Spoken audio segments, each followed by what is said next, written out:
हम सब लोग यहां पर एकत्रित हुए हैं। जब मैं आया तो दिल्ली की मेयर डॉक्टर शैली ओबराय जी अपनी बात रख रही थी। उसके बाद राखी बिरलान जी ने अपनी बात रखी। आज सबकी चिंता क्या है? अभी जो शपथ आपने ली उसका अंतिम वाक्य यह आम आदमी पार्टी के कार्यकर्ताओं के लिए एक शपथ का वाक्य मात्र नहीं होना चाहिए। यह आम आदमी पार्टी के कार्यकर्ताओं के लिए एक संकल्प होना चाहिए कि अंतिम सांस तक बाबा साहब के द्वारा बनाए गए संविधान को बचाने के लिए लड़ाई लड़ेंगे।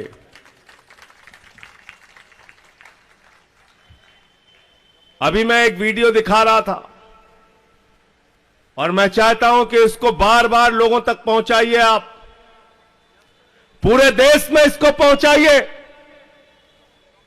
अयोध्या के एक माननीय सांसद जी हैं, उन्होंने कहा नरेंद्र मोदी जी का काम 272 में नहीं चल रहा। आदिल भाई, सांसद जी कह रहे हैं 272 में काम नहीं चल रहा मोदी जी का। अगर संविधान बदलना है तो 2/3 बहुमत चाहिए, इसलिए आप लोग ज्यादा से ज्यादा सीट दीजिए, हमें संविधान बदलना है। कितनी खतरनाक बात है, कितनी खतरनाक बात है। भारतीय जनता पार्टी का सांसद खुलेआम कह रहा है कि बाबा साहब डॉक्टर भीमराव अंबेडकर के द्वारा लिखे गए संविधान को बदलना है। मैं आज इस पार्टी ऑफिस के कार्यालय से भारतीय जनता पार्टी और आरएसएस के लोगों को कहना चाहता हूं, जब तक आम आदमी पार्टी का कार्यकर्ता है, भारत के संविधान को बचाने के लिए अंतिम सांस तक लड़ाई लड़ेगा। ये शपथ हमने ली है और इसको हम पूरा करेंगे। आप भारत के संविधान को खत्म करना चाहते हैं? भारत के संविधान में क्या है? बाबा साहब ने कहा शिक्षा में हमें समानता नहीं है। समाज के वंचित लोग, समाज के पिछड़े लोग हजारों हजार साल से जाति व्यवस्था के कारण जिनको उनका अधिकार नहीं मिला, मंदिरों में प्रवेश करने के नाम पर भी जिनके साथ भेदभाव किया गया, तालाब में पानी पीने के नाम पर भी जिनके साथ भेदभाव किया गया, स्कूल में पढ़ाने के नाम पर भी जिनके साथ भेदभाव किया गया, बाबा साहब ने कहा शिक्षा का समान अवसर हिंदुस्तान के सभी वर्ग के लोगों को मिलना चाहिए। और बाबा साहब का वो सपना हिंदुस्तान की किसी सरकार ने पूरा करने का काम किया है तो अरविंद केजरीवाल ने पूरा करने का काम किया है, समान शिक्षा का अवसर। भाई मनीष सिसोदिया जी ने दिन रात मेहनत करके उस शिक्षा व्यवस्था को जमीन पे लाने का काम किया। केजरीवाल जी 2015 में मनीष सिसोदिया के साथ सरकारी स्कूलों को देखने जाते थे।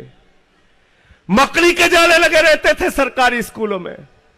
हमारे आपके बच्चे टाट पट्टी पर बैठ के पढ़ते थे। बच्चियों के लिए टॉयलेट का इंतजाम नहीं था, प्रयोगशालाएं नहीं होती थी सरकारी स्कूलों में। आज उन्हीं स्कूलों में जहां पे मकड़ी के जाले लगे रहते थे, केजरीवाल जी ने एयर कंडीशन कमरे आपके बच्चों की पढ़ाई के लिए बनाए। बाबा साहब के सपने को पूरा किया। बाबा साहब का सपना था कि भारत का संविधान, उसमें हर व्यक्ति की आस्था होनी चाहिए। भारत का संविधान हर व्यक्ति को समझ में होना चाहिए और उस संविधान में उसको क्या अधिकार मिले हैं, इस बात की समझ उसको होनी चाहिए। 75 साल में तो बहुत सारी सरकारें आई और गईं, लेकिन हिंदुस्तान की पहली सरकार है अरविंद केजरीवाल की सरकार। भारत के पहले शिक्षा मंत्री है मनीष सिसोदिया, जिन्होंने कहा सरकारी स्कूलों में बाबा साहब डॉक्टर भीमराव अंबेडकर का संविधान पढ़ाया जाएगा। कहा कि नहीं कहा? बताओ। कहा था ना? कहा था ना? तो जन्म के आधार पर भेदभाव ना हो। यह ताकत कौन देता है? कौन देता है? जोर से बोलिए। कौन देता है? जोर से बोलिए। शिक्षा के नाम पर भेदभाव ना हो यह अधिकार कौन देता है? स्वास्थ्य के नाम पर भेदभाव ना हो यह अधिकार कौन देता है? नौकरी में अवसर के नाम पर भेदभाव ना हो यह अधिकार कौन देता है? तो भाजपा अगर संविधान बदल दिए तो आरक्षण खत्म कर देंगे। कर देंगे कि नहीं कर देंगे? बताओ। कर देंगे ना? आरक्षण खत्म कर देंगे ना? क्योंकि बाबा साहब ने कहा सामाजिक व्यवस्था के कारण, दुर्भावना के कारण, भेदभाव के कारण समाज के एक बड़े तबके को आपने सरकारी नौकरी से दूर रखा है। और तमाम समाजवादी नेताओं ने उदाहरण दिया। डॉक्टर लीमे ने एक किताब लिखी, डॉक्टर लोहिया ने लिखा, एक व्यक्ति 0 पॉइंट पे खड़ा है और एक व्यक्ति 20 किलोमीटर आगे खड़ा है, तो उनमें प्रतियोगिता नहीं कराई जा सकती। पहले 0 पॉइंट वाले को आगे बढ़ाओ, 20 किलोमीटर वाले के बराबर करो, फिर दौड़ कराओ और देखो कि कौन आगे जाएगा। गलत तो नहीं कह रहा हूं? गलत तो नहीं कह रहा हूं? तो आरक्षण के जरिए भारत के संविधान ने समाज के वंचित तबके को, शोषित तबके को, आदिवासियों को, दलित समाज को, पिछड़े समाज को आरक्षण की व्यवस्था दी। भारतीय जनता पार्टी और आरएसएस के लोग अगर दोबारा सत्ता में 24 में आ गए, याद रखना पूरे मुल्क में दलितों, पिछड़ों और आदिवासियों का आरक्षण खत्म कर दिया जाएगा। इसलिए हम लोग भारत के संविधान को बचाने के लिए, अपने अधिकार और आरक्षण को बचाने के लिए इनसे लड़ाई लड़ेंगे और 24 में इनकी विदाई करेंगे। विदाई करना है कि नहीं करना है? करना है ना? एक मुख्यमंत्री बने आदिवासी समाज से। क्या नाम था भाई उनका? क्या नाम था? जोर से बोलिए। हेमंत सोरेन, जिनके पिता ने झारखंड राज्य बनाने के लिए जीवन भर संघर्ष किया। हेमंत सोरेन आदिवासियों के अधिकारों के लिए लड़ाई लड़ी। आदिवासी समाज के नेता फर्जी मुकदमा लगा के, बिना किसी आधार और सबूत के आदिवासी समाज के सबसे बड़े नेता और झारखंड के मुख्यमंत्री को मोदी जी ने उठा के जेल में डाल दिया। जेल में डाल दिया ना? अपमानित करने का काम किया कि नहीं किया? समाज के सबसे बड़े तबके को, आदिवासी समाज को किया ना? इसका जवाब देना है कि नहीं देना है? बताओ। देना है कि नहीं देना है? दिल्ली के अंदर 3 बार से प्रचंड बहुमत पाने वाले मुख्यमंत्री, एक बार जीते, फिर 2 बार जीते, फिर 3 बार जीते। भाजपाइयों को लग गया दिल्ली में तो दाल गलने वाली, दिल्ली में दाल गलने वाली, दिल्ली में दाल गलने वाली। बोले करें क्या? बोले कुछ मत करो, अब इस मुख्यमंत्री को ही पकड़ के जेल में डाल दो। जो मुख्यमंत्री बाबा साहब डॉक्टर भीमराव अंबेडकर के संविधान में लिखी गई एक एक बात को जमीन पे सच कर रहा था, जो मुख्यमंत्री कह रहा था बच्चों को समान शिक्षा मिलेगी, सरकारी स्कूलों में संविधान पढ़ाया जाएगा, दवाएं और इलाज तो मुफ्त मिलेगा, फरिश्ते स्कीम के तहत गरीबों का भी इलाज अगर 50 लाख रुपए भी खर्च होता है तो होगा। माताएं बहनें, मजदूर वर्ग की हमारी माताएं बहनें, जिनके जेब में काम पर जाने के लिए, अपने गंतव्य तक जाने के लिए, अपने कॉलेज जाने के लिए पैसा नहीं होता, उनके लिए बस की फ्री यात्रा की जाएगी। बिजली फ्री देके, पानी फ्री देके समाज के सबसे अंतिम पायदान पर खड़े हुए व्यक्ति को सुविधा दी जाएगी।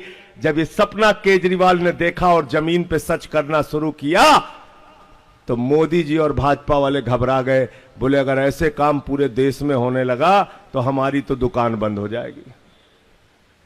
दुकान पंजाब पहुंचे, वहां दुकान बंद हो गई भाजपाइयों की। अकाली दल के साथ मिलके लूटखोरी कर रहे थे, वहां से साफ हो गए। गुजरात पहुंचे, 14% वोट लेके आए, 5 विधायक हमारे जीत गए।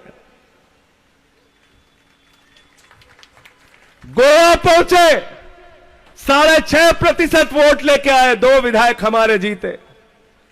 15 साल से एमसीडी में दिल्ली को कूड़ादान बना रखा था भाजपाइयों ने।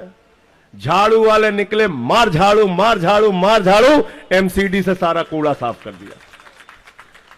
कर दिया कि नहीं कर दिया भाई? वो पहाड़ नीचे जा रहा है कि ऊपर जा रहा है?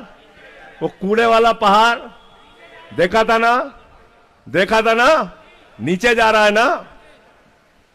तो केजरीवाल को गिरफ्तार करने के पीछे एकमात्र कारण है, ये जो तस्वीर आपके सामने रखी है, बाबा साहब डॉक्टर भीमराव अंबेडकर, भारत के संविधान के निर्माता के सपनों को जमीन पर पूरा करने का काम अरविंद केजरीवाल कर रहे थे, इसलिए उनको पकड़ के जेल में डाला गया है। तो जेल का जवाब, जेल का जवाब, जेल का जवाब, जेल का जवाब, जेल का जवाब।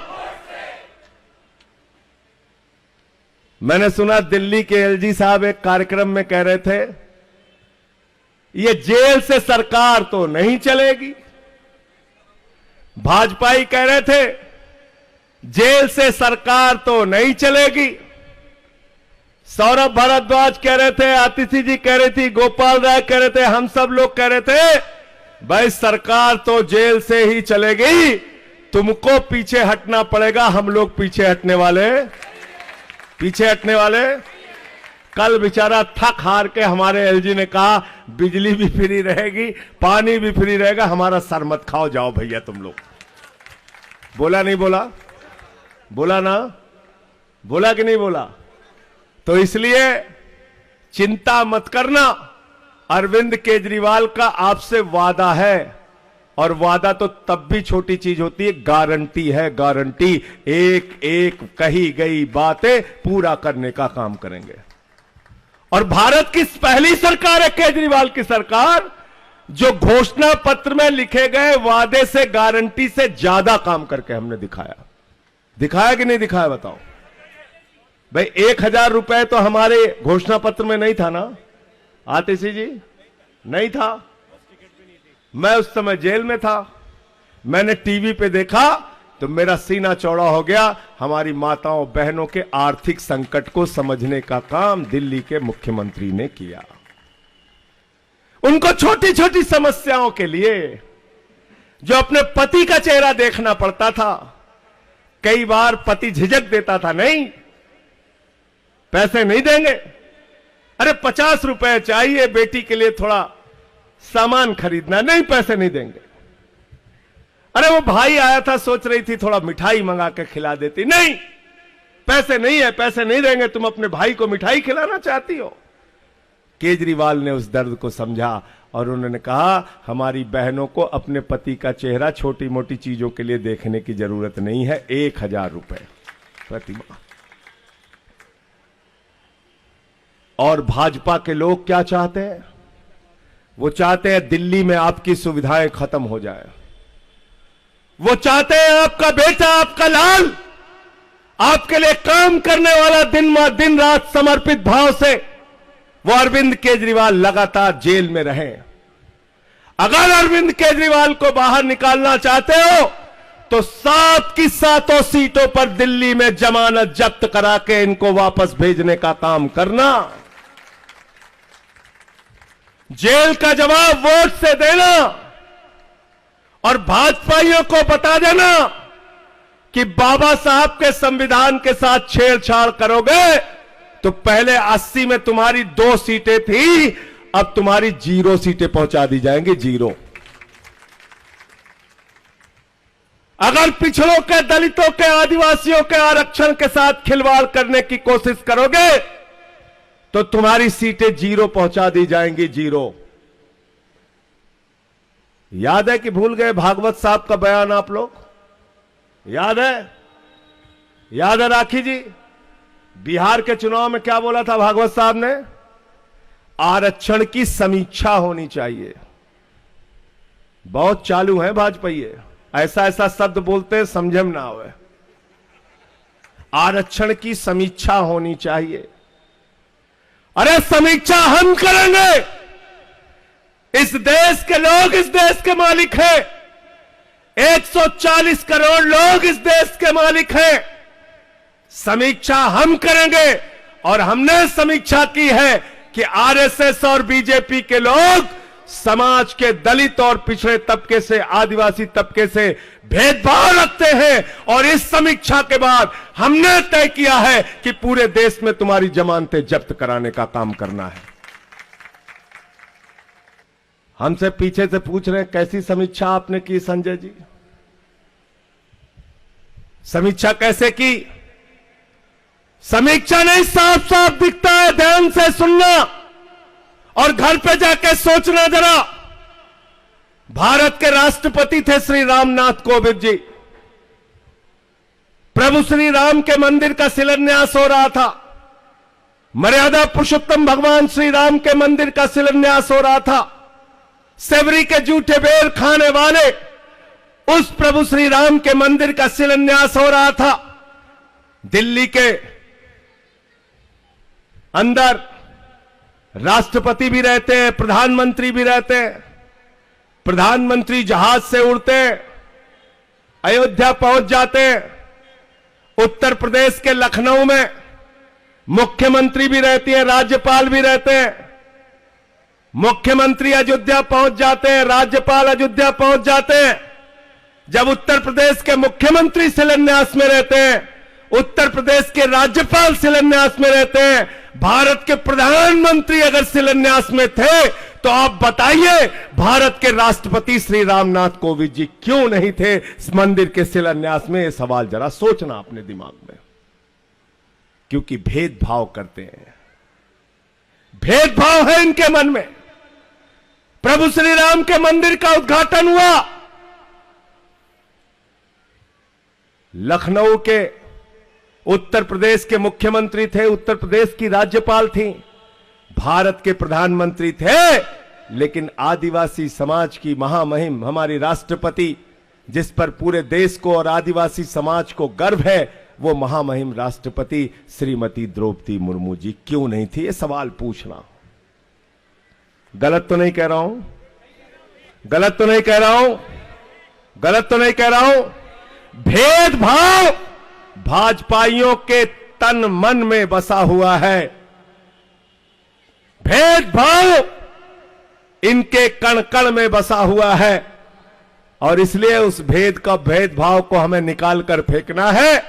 और इस बार के चुनाव में इनको जेल का जवाब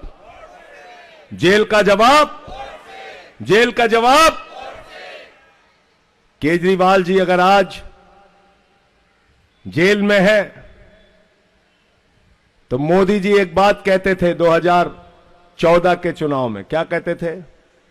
भाइयों और बहनों, घर से जब बाहर निकलना तो घर का सिलेंडर देख के जरूर वोट देने के लिए जाना। कहते थे कि नहीं कहते थे? मैं आपसे कह रहा हूं, भाइयों और बहनों, जब अपना वोट देने के लिए जाना तो अपने बच्चे का चेहरा देख कर जाना, जिसके लिए केजरीवाल ने अच्छे शिक्षा का इंतजाम किया है। भाइयों और बहनों, जब अपना वोट देने के लिए जाना तो अपनी उस बेटी, अपनी उस मां, अपनी उस बहन को देख के जाना जिसको फ्री बस की यात्रा की सुविधा केजरीवाल ने दिया है। जब अपने घर से निकल के जाना तो अपने घर के बुजुर्गों को देख के जाना जिसको श्रवण कुमार बन के तीर्थ यात्रा कराने का काम केजरीवाल ने किया है। भाइयों और बहनों, जब अपने घर से जाना तो बिजली का बिल देख के जाना, पानी का बिल देख के जाना, जिसको आजादी के बाद पहली सरकार अरविंद केजरीवाल की सरकार ने जीरो पर पहुंचाने का काम किया है, जीरो पर। और जब ये सब कुछ आपको याद रहेगा तो अरविंद केजरीवाल आपका बेटा आपको याद रहेगा। और जब आपका बेटा आपको याद रहेगा तो ये भी याद रहेगा कि आपका बेटा इस वक्त जेल में है। उस जेल से उस बेटे को निकालने के लिए भाजपा को दिल्ली से साफ करना पड़ेगा, झाड़ू चलानी पड़ेगी, 7 सीट पर आम आदमी पार्टी और कांग्रेस पार्टी को जिताना पड़ेगा, इंडिया गठबंधन को जिताना पड़ेगा और जेल का जवाब वोट से जो नारा है उसको जमीन पे सच करके हमें दिखाना है। बहुत बहुत शुक्रिया। बहुत